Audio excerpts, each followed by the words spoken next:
something has clicked and you're suddenly like... has changed within me.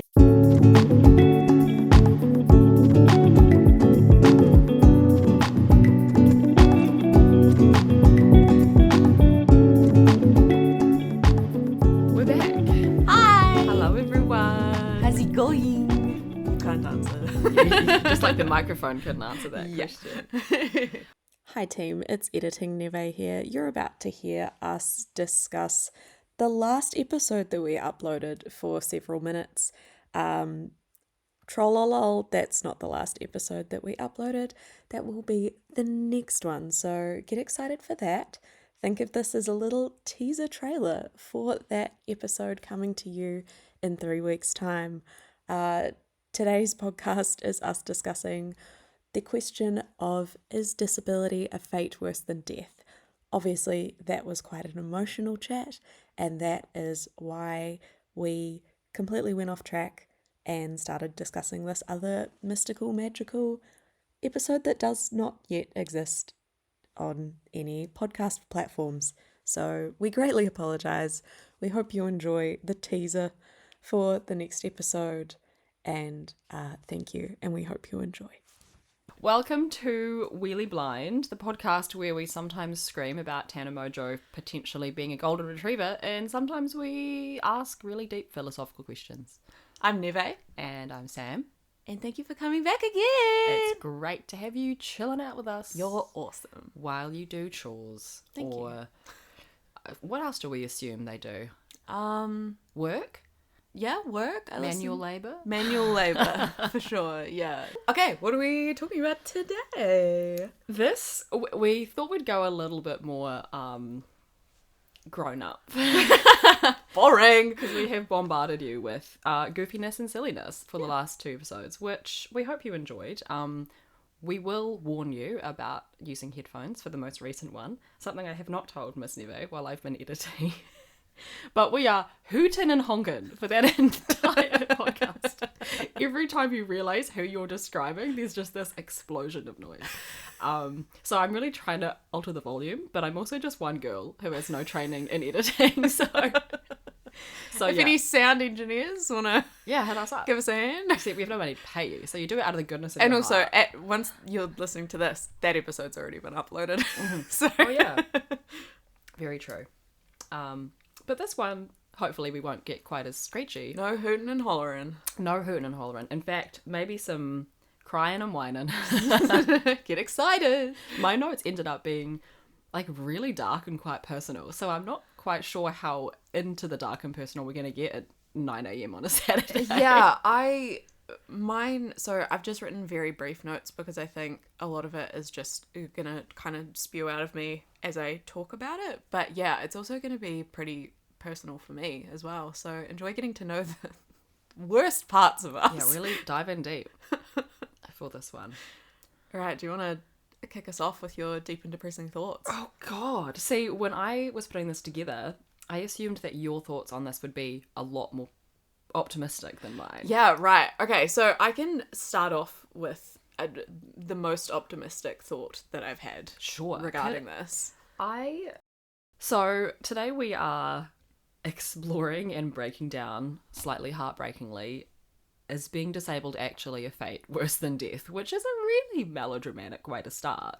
But I think it's there's a word that I want to think of that we don't have the time to figure out what it is. But like it's a very, I think it's a question that people have, or a concept people think about without realizing. Yeah, I would agree with that. Especially if they're faced with the concept of being diagnosed with one, or they know someone who is, and then suddenly it's the scariest thing in the entire world. Yeah. Which I fully understand because that has been me. So I get why people think that, and also why that's perpetrated in media from influencers, why it's like the biggest, scariest fucking thing. Mm-hmm. So I do think we often see disability as a death sentence. Yeah. Yeah, I would agree with that. I think that the way I kind of view it broadly is it's changing your life for the rest of your life. Totally. And it's something that's never going to be able to be remedied. And you now have to live in a way that is different from people who aren't disabled. And yeah, that is obviously initially a very depressing thought. I think that's why I also think it's something that's really hard for people who aren't disabled to conceptualize, because I have had the comment made to me a lot, especially when I was younger, like, oh, I could never be you. I could never be visually impaired. Like, I just couldn't do it. And that you're kind of saying to this little blind child then, oh, if I was you, I would kill myself. Which is insane. And I don't think people are saying that and thinking it all the way through. No. But that's what you're saying. That's not what they're directly verbatim saying, but that's the connotation. And I think that's even more damaging to say that to a young person, because you can't, like, you're already aware of the fact that that's what comes with those words, but it's not till you internalize that and grow up and are able to articulate it that you're like, oh, I've been carrying that around for the past 20 years. Yeah, and that also then becomes, especially because I was getting those comments a lot when I was kind of pre-adolescence, and then when I was a teenager, you know, it got to the point where my brain made the connection of like, oh, well, no one else could do it, so why do I have to? Sure. And that, I think that's where a lot of my depression came from when I was a teenager. Okay. Because it was like, well, no one else, so many people have made comments to me that they couldn't do it if they were in my situation. So why the fuck am I fighting so hard to? Like, what's the point? Because the messaging you're getting is like, why bother? Yeah, exactly. Because like, my life's never going to be as good as someone else's who can see. Yeah. So why am I bothering? Yeah. Which, is horrible. So please don't fucking say that to kids or like anyone, but especially young people. Yeah, let's try to be aware of our discourse around young disabled people. Yeah. Please. It's fuck. I know you're trying to be like, oh, you're so strong, but like, if another person tells me I'm so strong, I'm gonna punch them in the dick. Yeah. Sick of hearing that. I don't have a choice. That's literally it. And I think we've had this conversation before on this podcast. What a crazy thing that I just said. We're veterans now. Like, I don't know. We've got at least 7 episodes. Fuck. But the conversation of like, there's 3 choices. You thrive, you kill yourself, or you kind of try. Yeah. Like, that's what it comes down to. And I think that's actually what a lot of people would do and do.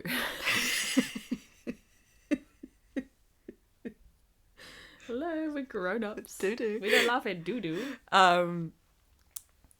Yeah, okay, so is being disabled a fate worse than death? My answer to that today is no. Great. Thank fuck. Huzzah. But I used to feel very differently about that, and I again am speaking about like me pre kind of 21, 22 probably. Okay. Like probably even a little bit earlier. Mm-hmm. But I really used to think that, and this was because of rhetoric that I was hearing from family and from strangers, that my life was going to be so much harder. Mm-hmm. And no matter what I did, everything was going to be harder, and my life was basically just going to be worse.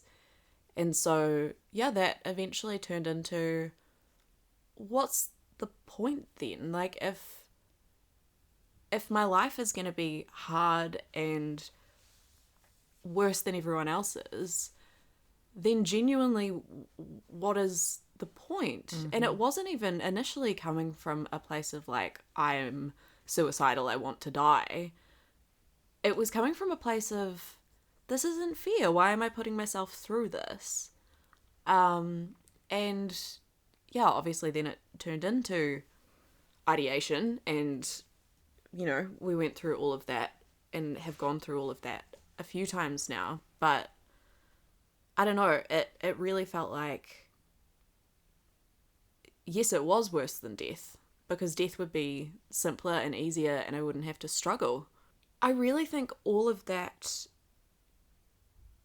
of those feelings for me were coming from external voices. Yeah. Because everyone was telling me that my life was going to be harder and, you know, everything was going to be shit, basically. Mm-hmm. And if I didn't have those outside voices, I don't know if I would have gone through feeling like that for so long at the same level. So, and I've cut a lot of those people who were close to me saying that out of my life now. And so, whoa, thank you. Clap, cue applause. But yeah, I certainly don't feel like that anymore. I do think I will again feel like that one day. But I also think it's really important to point out that I don't have a degenerative condition. I don't have any pain associated with my condition. So I think I have a very different experience to people who do, like my lovely co-host. Hey. Hey, everyone. Crazy. Woo! She's not my best friend anymore. She's just co-host. We're just business partners. That's the start of a porn. They're just business partners. Doodle-doo. Come into my office. We hire office space. Well, you know what? Maybe one day. That would be lit. Wouldn't that be so cool? Oh my god, we have our own studio.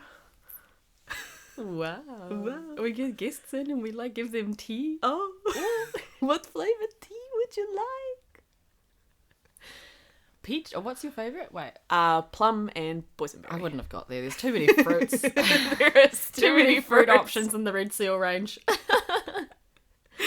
Red Seal, sponsor us. Fucking love Red Seal tea. So- Actually, like, please. We'd love that. Come hang. Anyway. Back to what you were saying. Yeah. Before we got to the tea segue. Going back to it, just straight into the sad now. Yeah. When those thoughts and feelings were really dark, was it a it's not fair and why me thing? Because I think those are the most common things. This is a generalization, but I think they're the most common things we ask ourselves when shit gets hard. Yeah, and there was a lot of that for me growing up, even before I realised that it was like a truly heartbreaking question to be asking from like a 7-year-old. Yeah. But I genuinely didn't understand why it happened to me. It wasn't Completely. coming from a sad place. It was coming from a place of like, Curiosity. I don't get it. Why am I visually impaired but no one else is? Totally. And also just because the condition that caused my sight loss was so rare and weird and like doesn't happen to people. And so there was just this like disconnect in my brain of like, okay, this is the person I am. I don't really have an issue with it because I'm a child and this is just, I've never done life before. So this is normal to me. But why? I don't get it. And then as I got older, that why me became like, what the fuck? Yeah. Why me? I was holding that in for that whole speech. I couldn't have cut you off. Genuinely thought you were gonna throw up. No, That was I was like, oh, I'm so sorry. The cough was just sitting there for like that whole really serious speech and I couldn't do it in the middle of for it. context, you just like fell forward and coughed. It's the most violent cough I've ever held in my life. Yeah, a lot of it was coming from the why me? Yeah. Because it, you know, as I got older and older, it was like, this isn't fair. No. And it's not. And it's not. But I think it took me quite a while to learn that's the most unhelpful way of thinking. That like victim mindset will completely fuck you up. Yep. Completely. And I think that's why you and I have been in the trenches with it throughout our lives, especially when I was a teenager. And I didn't even quite comprehend how profoundly it affected me until I look back as an adult. I don't know who said it to me. Someone not that close to me, like a cousin or just someone, I don't know, but someone not close to me, when I said I was a real bitch of a teenager. I was like, I was so, not really to my friends, but to my parents. My mother can confirm. Like, I was an absolute grumpy, shitty nightmare. I had no patience when I was at home. Everything was so fucking hard. And I just thought I was a bitch. Genuinely. I was like, this is just hormones and I'm a shit person and my parents hate me and I'm the worst daughter ever. And then someone once said to me, like, I actually think it was my old nail tech, like 8 years ago or something, said, well, look at what you were going through as a teenager that you weren't allowed to acknowledge, plus many other things in my life. Like, my dad was really sick when I was growing up. Like, there was a whole bunch of other stuff going on that I didn't give myself credit for, and my parents didn't really know how to cope with that either, because no one told them how to do that. No one tells you how to cope with a chronically ill teenager that is masking constantly, and that's what I was doing. I was masking constantly because I didn't want anyone else to think I was a bitch, but my parents loved me unconditionally because they gave me the space to be a bitch. So that's why it all came out in that way. And now I'm like, oh, that's what was happening. Like, home was the one place that I could fall apart, and my poor parents just got the brunt of it. So sorry, Mum, I love you. That's what they're there for. And I'm so great. I honestly, there were times when I thought they could have kicked me out. Yeah, wow. Yeah. They never got close to doing it. But looking back, I think I probably would have kicked me out. Like, I was a nightmare. But we've come a very long way in those relationships. We came a long way in both of them before my dad died. Like, him and I were best friends before that happened. So I'm so happy that we got to that mutual space of like, yo, we were both really sick for a long time. And we both fucked up. And that's fine, and I love you. Yeah. So, Yeah. we're already getting into the emotional stuff. I know. Holy shit. I know. I did just want to say, I totally agree with you that the, like, why me victim mindset will completely fuck you up. And people get stuck in that. And it's not healthy. No. What I will say is, I wasn't given space to feel that way when I was young. Totally. And And you need to feel it. Yeah, and I think that's why it fucked me up to such an extent later on, because I was never given the space as a child or a teenager to actually feel that way. I was always told, oh, someone else has got it worse than you, or Yeah. it's not a helpful way to think. Like, yeah. that's like, you can say that to an adult, and an adult can internalize it and process it. You can't say that to a 10-year-old and expect them to understand. It's all I heard was, your thoughts are stupid, this is the way you are, accept it, dumb little bitch. Yeah. So I just wanted to say that, like, and this isn't an advice podcast, but It's like, really not. if y'all ever have a child who's disabled and they're like, why me? Let them fucking feel it and explore it with them, and actually sit and have the hard conversations with them, because it will actually help. Yeah. And that's a This tough... is not advice. No. It's a tough balance, right? Between... Because you don't want to come at them and say, oh my God, I could never be you. That's so hard. And you also don't want to come at them and be like, get over it. Like, it's... Yeah, there is a middle ground. I understand it's difficult. It is difficult, but... I don't know, just be a nice person and be Empathy. supportive. Empathy. That's all you need. Completely. And I think the way to, like, it's always communication. In, like, literally any circumstance ever. Every single It's time. just, how are you feeling? What do you need? Although, I guess that's hard for young people. Yeah, but But also, young people are a lot smarter and more emotionally intelligent than we give them credit for. 100%. So. And, like, there are ways to communicate with young children that they can still feel heard and validated. Completely. And also, I saw this from one of my favourite creators, Matt Bernstein, years and years and years ago. He said, don't have a kid unless you're ready for them to be gay. And I think the same thing about...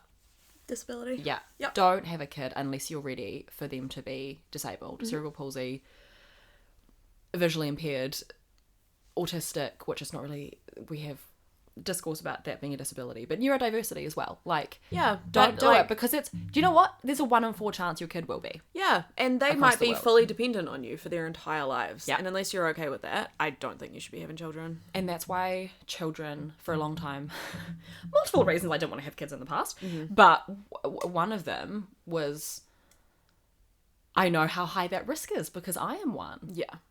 Am I prepared to support a child 24/7? I don't know if I am, because it's really hard for me to support myself 24/7. Yeah.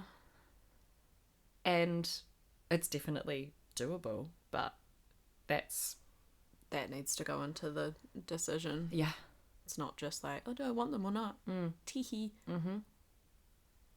I was just double checking this quote from The Perks of Being a Wallflower by Stephen Chbosky, which was a pinnacle text when I was growing up. Here it is. Here it is. This is what, I would have read it when I think it was a real trendy book in like year 9 or 10. Yeah. So I was on the waiting list for ages at the library. I think that if I ever have kids and they are upset, I won't tell them that people are starving in China or anything like that, because it wouldn't change the fact they were upset. And even if somebody else has it much worse, that doesn't really change the fact that you have what you have. I get that like tattooed on me. I know it's cliche. I know it's overrated. Oh, And no, I know that book is problematic in how it deals with mental health. But like that for me was like, yeah, like, and sometimes thinking people have it worse is reassuring, because you're like, it can make you really grateful for what you have. I have that sometimes. I do that as well, because it makes me feel less alone. Totally. Because other people are struggling as well. Totally. But on the flip side of that, it also doesn't help to be like, people are dying. It's like, okay, but I'm still in chronic pain today. Like, I still couldn't make dinner. Yeah. It doesn't change my situation. Why are you saying these words to me? Yeah. I think what you're saying about what you're hearing from people around you shaping the way you think is the issue. Yeah. Because it's always what you see around you and how that makes you reflect on yourself. And in a space like this, where most of the rhetoric you're hearing is not from people within the community, it's horrible, because we all have preconceived ideas around what disability is, and it feels like an icky, dirty, undignified, unsexy thing. Like, oh, she's disabled. You have this monstrous idea in your head of what that looks like. Yeah. And I get it. Like, when I was diagnosed, I'm doing air quotes with my fingers when I say that, when I was 3 with dyspraxia, which is absolutely not what I have. I know the exact doctor that. But nice try. But yeah, good try, guys. Thank you for healthcare system in New Zealand. We love you at work. Mwah. And then when I was 14, I got re-diagnosed with SMA. And that was a really, really fucking horrible process, where we were given no support and no direction. And previously my condition was just like, oh, this is kind of hard and it kind of sucks, but like, you'll manage. And then they pulled the rug out and were like, so it's progressive, it'll get worse, you'll be in a wheelchair, your feet might curl up and you'll need to have them broken in surgery and restructured, your immune system's shit, it's genetic, so all of your kids are going to be fucked up too. Like, there was just this entire, like, let's just throw that at a 14-year-old girl and send her out of outpatients, like, God, and go back to school afterwards. Yeah. That's literally all we got. And I couldn't cope with it, so I pushed it down. I got it out by obsessing over boys, like, which is really quite funny now to reflect on that, because that wasn't necessarily all I was into, but that was the way that I had to throw myself into what I thought I should throw myself into, which was obsessing and writing shit diary entries and like ignoring what was actually going on in my life, because I couldn't cope with what had happened. Yeah. And it felt like everything sucks and you should be dead. Like, I know that's extremely dramatic, but let's tell a 14-year-old girl that and send her on her way. Like, everything sucks. You're destined for death. You don't deserve support, or there was no like, this is what we can do, or like, this is how we cope, or this is a support group, or like, there was nothing. Yeah. It was literally bang, bang, bang, bang, bang. Once I'd gone through about 6 months worth of tests and I had a biopsy, and it was this really long, horrible process. At one point, they thought I had something called dermatomyositis, which was treatable with steroids. So then for a while, I thought I was going to be cured. Yeah. And then they were like, kidding, you have this genetic progressive condition. And it was, fucking hell. Wow, this fucking sucks to talk about. And I don't actually talk about this very much. Yeah. It was so fucked. And it felt like a death sentence. 100%. I said to many people, including like previous long-term partners, if I ever become, like, if I lose my independence, you need to shoot me. Because what's the point of being alive if I can't cook my favorite meal, or like paint my stupid pictures, or write my favorite stories by hand? Like, what?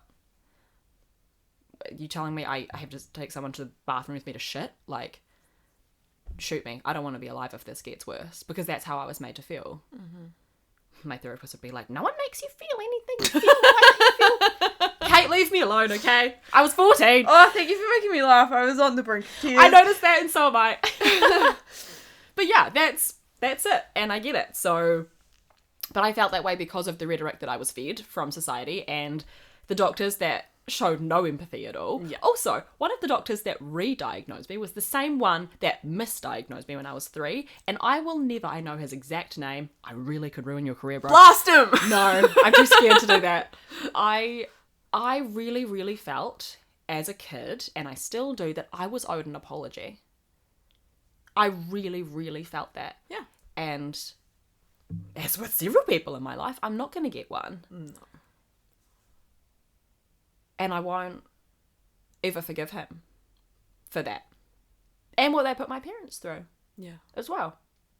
So yeah, that's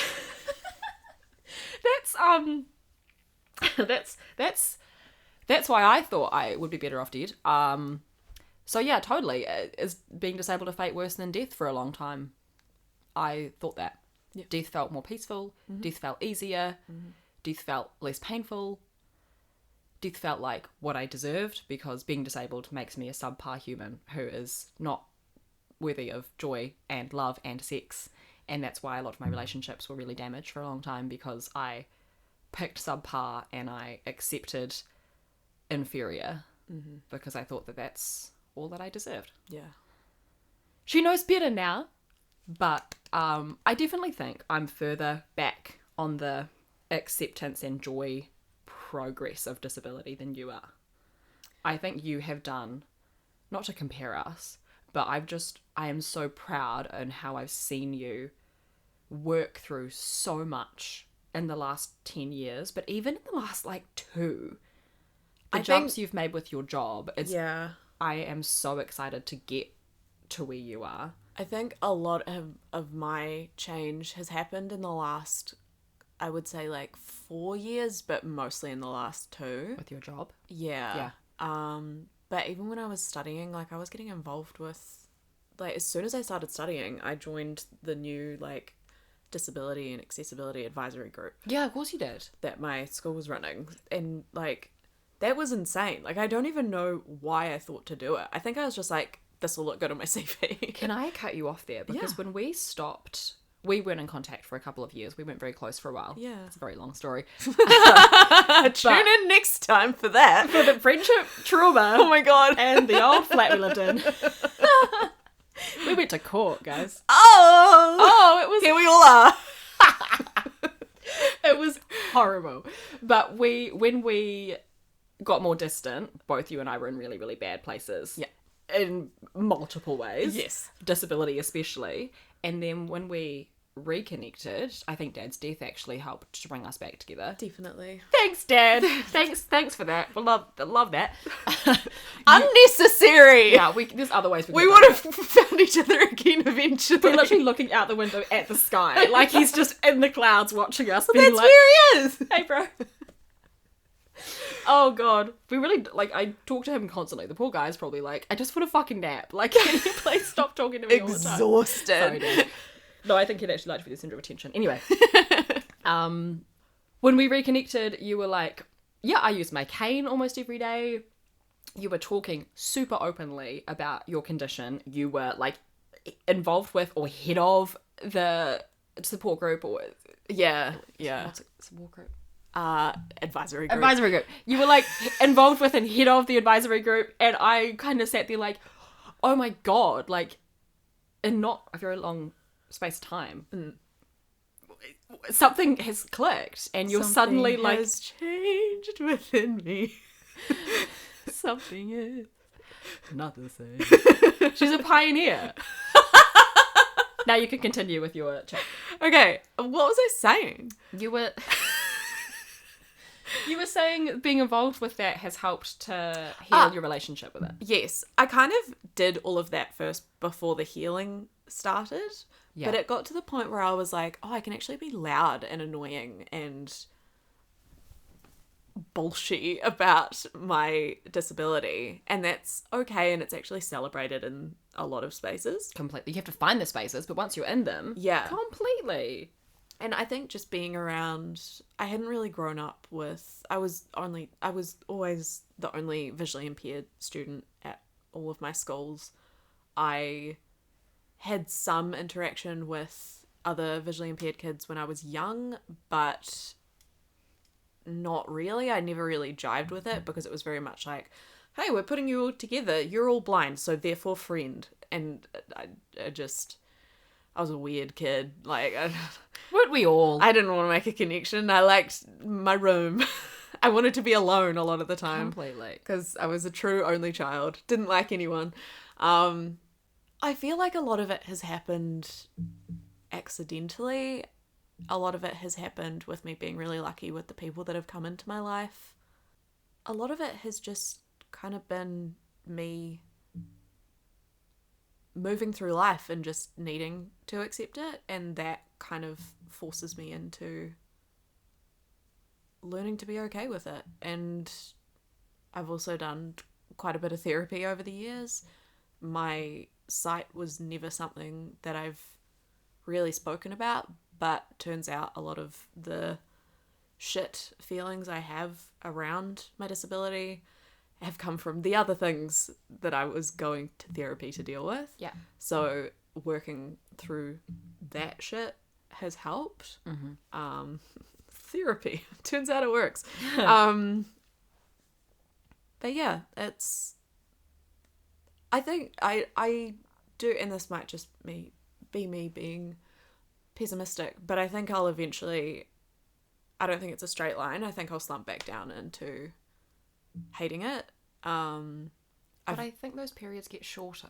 Yeah, than and they I used think to be. I've reached a pretty stable era in my life, but when things change again, whatever that may be, I think I'll hit that again. And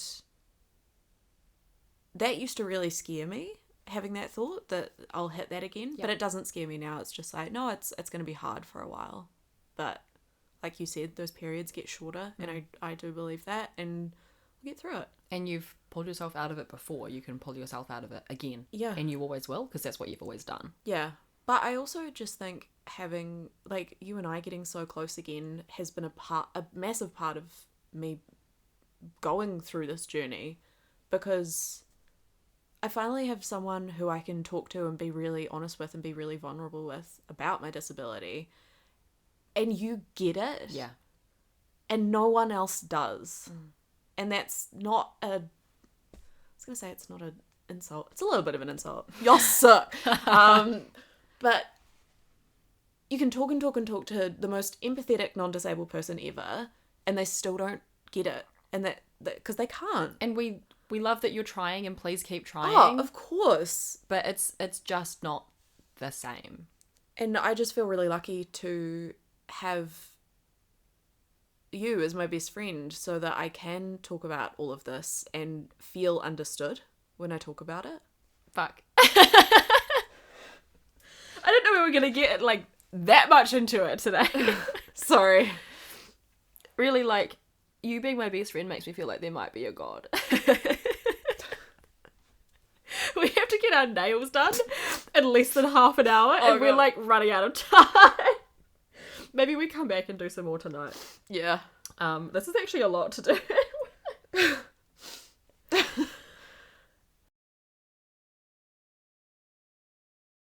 Hello, we've returned. We went and got our nails done. We stopped crying. We're doing a lot better now. Yeah. Oh no, my earrings are jangling again. God, this is a tough one, isn't it? It really is. This is a real. This is what happens when you don't prepare much. What do you mean? I mean, we decided on this topic less than 24 hours ago. I kind of fixated and wrote like 15 minutes worth of things. I tried to, but I fell asleep. But we're here now. Yes. Okay, so straight back into it. But we're going to be slightly more optimistic this time. Yeah, so... Because we got that out of the way, and I wanted to start with the, like, this is where we came from, and here's where we are now. Yeah, so we can end on a positive note, so you can feel like it's not just depressing and horrible. Exactly. But what I will say is that I'm definitely still in the midst of that journey of... I definitely do not think disability is a fate worse than death. I don't. Mm-hmm. But I'm still not confident in my condition or proud of my condition. And if I could have any way of getting that taken away from me, I would. Yeah. I'm still super hopeful for treatment, which I'm telling myself is on the horizon, and the results and stats would also imply that. So, you know. But I'm definitely not at a place where I'm not at a disability pride place in my soul. I project that because I want other people to think that I am, especially in my space at work, because that's what I would have wanted to have seen when I was younger. But I definitely don't. But I do think it's also interesting how when I see other people with disabilities, I never once think they don't deserve to be in this space, or they don't deserve love, or they would be so much better off if they were non-disabled. Like, I never think that when I see anybody else with a condition. So why do I hold myself to a different standard? Like, I'm exhausted after 27 years of doing it, of only valuing myself when I'm masking. I still value myself based on how mobile I am that day, or how easily I can pass. And that's like a very damaging mindset to be in, I think. Yeah. And I hope to go down the journey of feeling differently. But, like, I walked to get dinner last night, and that felt really good because that felt like a success for me. Yeah, I wish I thought differently. I don't really have much else to add on that, except that's kind of me in the middle of that journey still, I suppose. Yeah. But, yeah, considering I did used to think I was better off dead, I think that's probably progress. I think definitely progress. Definitely made some progress. I still have intense hope for treatment and a way out of chronic fatigue and pain one day. I dream of running for a bus or dancing all night or wearing super high heels again. But if I don't get that, I don't deserve to die. I deserve happiness and joy and creativity and sex and romance. So the older I get, the more I think I'll fight for those things because I've worked too hard to throw that all away. Theoretically, I totally get it. It's just the actual practice of feeling that. You just got to keep saying that to yourself, and eventually you'll believe it. I do think that actually is kind of how that works. Yeah. In some I think ways. that's how that works. We visited my neighbour a few weeks ago, and the conversation came up of your condition, and I just had a moment of standing in her kitchen with you, being like, oh my god, this is genuinely where you have gotten to now, and I'm so proud of you. So can you please share that with us, because that is where I would like to be. Yeah, so maybe a week before that, someone else had asked me, if you had grown up without your visual impairment, do you think you'd be the same person that you are today? And what I said in response to that was basically like, I think I would have been the same person up until maybe my early 20s, but from like 23, 24 onwards, and especially the person I am now, no, I don't think I would be this person if I wasn't visually impaired. And this just kind of fell out of my mouth. I wasn't expecting to say this in the moment, and this is what I said to your neighbour as well, was that I'm actually really proud to be someone with a disability, because it means I'm on the side of disability that actually understands it and can empathise with it and has this really incredible level of empathy and all these other skills that people who aren't in this community don't have access to, and they don't understand disability to the same extent that someone with a disability does. And I'm really glad that I'm on the side that I'm on. I do want to caveat that, like, I don't always, that's a lovely sentiment, and I do genuinely feel like that, but sometimes I still very much feel like, oh, you know, I'm more worth love and affection if I am not being a burden or not asking for help, or, you know, all of those things. They're still rattling around in there. But I think the way I feel outwardly about it and towards other people is so strong that is just being made smaller and smaller. It's interesting that it's love and affection that it feels like it comes down to. Yeah. That's what's been the hardest to accept that I deserve for Same. some reason. Yeah. I wonder why that is. Is that because we just never see interabled relationships represented anywhere? Possibly. I think it's a lot to do with the intersection of disability and beauty not really being True. existent. Mm-hmm. And so, you know, if you're beautiful, you get love and affection. Pretty privilege. Yeah. Yeah. But we never see people with disabilities represented as the beautiful, pretty, attractive ones. Yeah. So, yeah, but I think it does have to do with the fact that, you don't really see interable relationships in any sort of media. Yeah. And then I think your self-worth always plays out in those really intimate moments, which you share with someone that you have feelings for. And, like, you're being really vulnerable. Like, Yeah. yeah.